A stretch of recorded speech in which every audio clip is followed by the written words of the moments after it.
వ్యవసాయంలో సాగవుతున్న మిరప పొలానికి నాటు ఆవు ఎరువును తోలి చిమ్మటం జరుగుతుంది.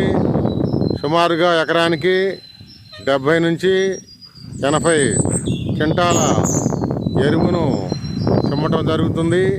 దీన్ని సంపూర్ణంగా ఎటువంటి రసాయనాలు వాడకుండా ప్రకృతి వ్యవసాయంలో గత 10 సంవత్సరాల నుండి సాగు చేయటం జరుగుతుంది.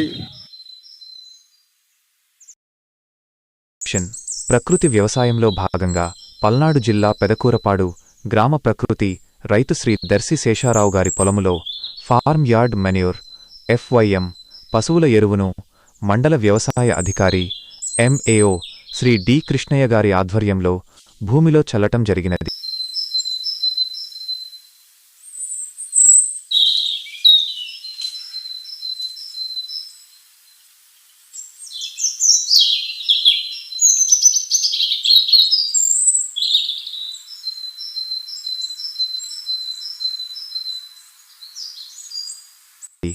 ఈ వీడియోలో పశువుల ఎరువును భూమికి అందించడం వల్ల కలిగే లాభాలు, ప్రకృతి వ్యవసాయంలో దాని ప్రాముఖ్యతను అధికారులు మరియు రైతుల ద్వారా తెలుసుకుందాం.